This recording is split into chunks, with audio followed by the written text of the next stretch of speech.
Internet का ज़माना है और लगभग सभी चीज़ें या हर तरह की सर्विस इंटरनेट पर उपलब्ध है, सोशल मीडिया पर उपलब्ध है, मोबाइल में ऐप्स के फॉर्म में उपलब्ध है।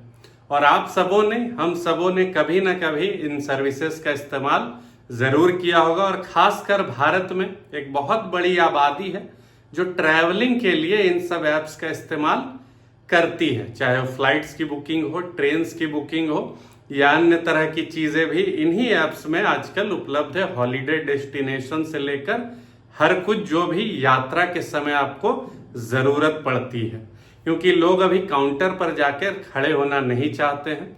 सभी लोग फ़ोन में ही आसानी से घर बैठे सर्विसेज पाना चाहते हैं। लेकिन इन सर्विसेज में भी कुछ कुछ परेशानियां आ गई हैं, दिक्कतें आ गई हैं, सुरक्षा से जुड़े कुछ कारण भी अभी सामने आ गए। सोचिए कि यदि आपके डिटेल्स उन देशों के पास जा रहे हों जो भारत को अपना दुश्मन मानता है और पाकिस्तान को अपना दोस्त, यानी कि चाइना। हाल ही में ईज माई ट्रिप के फाउंडर निशांत ने खुलासा किया कि मेक माई ट्रिप और गो आईबीबो जैसे ट्रैवल ऐप्स चाइना के प्रभाव में हैं, और ये भी बताया कि मेक माई ट्रिप के 10 बोर्ड मेंबर्स में से 5 डायरेक्टली चाइना से लिंक्ड है और StakeTrip.com के पास है, जो बीजिंग बेस्ड एक कंपनी है। और ये कंपनियां इन सभी कंपनीज के डिसीजन मेकिंग में भी बहुत ही डायरेक्टली इन्वॉल्व्ड हैं।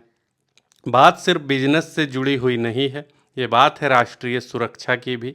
देश भर के गवर्नमेंट ऑफिशियल्स, डिफेंस सर्विसेज सहित कई महत्वपूर्ण लोग भी इन सब ऐप्स का इस्तेमाल करते हैं और जीवन में विभिन्न तरह की यात्रा के लिए, चाहे वो पर्सनल हो या प्रोफेशनल हो। और यदि इन सब लोगों की मूवमेंट, लोकेशन और पर्सनल डिटेल्स दुश्मन देशों तक पहुंच जाए तो ये उसका कितना गलत इस्तेमाल कर सकते हैं, आप खुद सोचिए। और ये चीज़ भारत देश और यहाँ के नागरिकों के लिए बिल्कुल भी सुरक्षित नहीं है। आपने कई फिल्मों में देखा होगा कि इस तरह का पर्सनल डिटेल्स को यूज़ करके, उनके रेटिना को यूज़ करके, उनके फिंगरप्रिंट्स को यूज़ करके, उनके फैमिली के बारे में जान के कई तरह की घटनाओं को अंजाम दिया जाता है। बेहतर सर्विस के चक्कर में लोग फॉरेन ऐप्स का यूज़ तो करते हैं, लेकिन वहाँ लेट रिफंड्स, बेकार कस्टमर केयर के साथ अब सुरक्षा भी एक मुद्दा बन गया है।